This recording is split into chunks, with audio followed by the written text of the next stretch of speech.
नमस्कार मंडळी, आज आपण एका अत्यंत महत्त्वाच्या विषयावर चर्चा करणार आहोत। तो विषय म्हणजे अलीकडल्या काळात सरकारने घेतलेला निर्णय, जो की जे बेटिंग करायचे ॲप असतील किंवा वेबसाईट असतील त्या पूर्णपणे बंद करण्यात आलेले आहेत। नेमक्या या कोणत्या वेबसाईट आहेत किंवा कोणत्या गेम आहेत की जे बंद करण्यात आला आहे, आपण सविस्तरपणे जाणून घेऊया। आपण जर आणखी आमच्या चॅनलला सबस्क्राइब केलं नसेल तर चॅनलला सबस्क्राइब नक्की करून घ्या। अलीकडल्या काळामध्ये काही वर्षांमध्ये असं झालं होतं की रम्मी सर्कल असेल, रम्मी फॅशन असेल, ड्रीम 11 असेल आणि बाकी काय अनेक 2 नंबरच्या साईड आहेत त्या मोठ्या प्रमाणात चालू होत्या। ह्या सर्वांना म्हणजे टार्गेटला आल्या होत्या ज्यावेळेस आपल्याकडे, त्यावेळेस फक्त याचा एकच हेतू होता की लोकांचं मनोरंजन करणे किंवा ज्या लोकांना काही काम नाही अशाचा थोडा टाइम त्याच्यामध्ये पेंड करून थोडं प्रमाणात मनोरंजन करणे।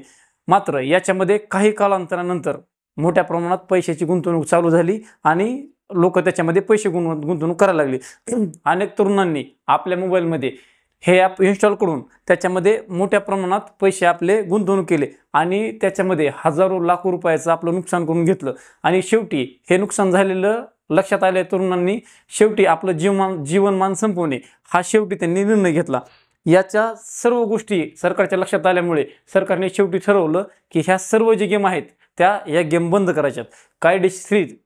कायद्याच्यानुसार म्हणजे कायदेशीर दृष्टिकोन जर लक्षात घेतला तर ज्या ठिकाणी म्हणजे बेटिंग होते किंवा पैशाची गुंतवणूक होते आणि पैशाचं आमिष दाखवलं जातं, हे सर्व गुन्हा आहे। जर असं कोणी करत असेल तर त्याच्यावर गुन्हा देखील दाखल होऊ शकतो, हे कायद्यानुसार म्हणजे सांगण्यात आलेलं आहे। काही तज्ञांच्या अनुसार फक्त दाखवायला लोकांना हे मनोरंजन असून याच्यामध्ये मोठ्या प्रमाणात म्हणजे 2 नंबर जे असेल त्याचा व्यवहार व्हायचा, हे काही तज्ञांच्या म्हणण्यानुसार।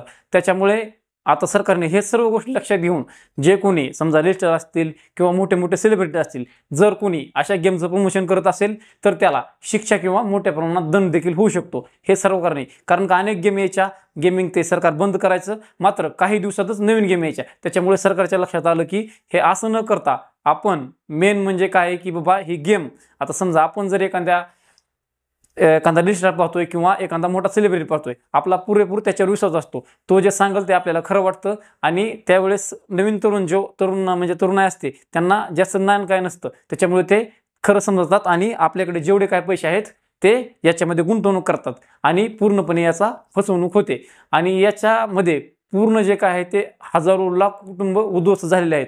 असं सगळं लक्षात घेऊन सरकारने एक मोठा निर्णय घेतला आणि पूर्णपणे जे रम्मी सर्कल असेल, ड्रीम 11 असेल, ह्या सर्व गेम बंद करून हे सर्व केलं आहे।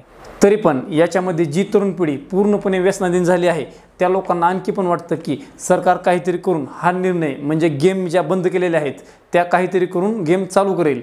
पण सरकारने ठामपणे सांगितलं आहे की आम्ही असं कुठलीही गोष्ट करणार नाहीत आणि ज्या आम्ही निर्णय केलेला आहे तो पूर्णपणे आम्ही अंमलबजावणी करून ज्या काही गेम आहेत त्या आम्ही पूर्णपणे बंद करून टाकणार आहेत। तुम्हाला याच्याबद्दल सरकारबद्दल तुम्हाला काय वाटतं, आम्हाला प्रतिक्रिया तुमच्या कमेंटद्वारे नक्की कळवा। भेटूया अशाच नवीन व्हिडिओमध्ये।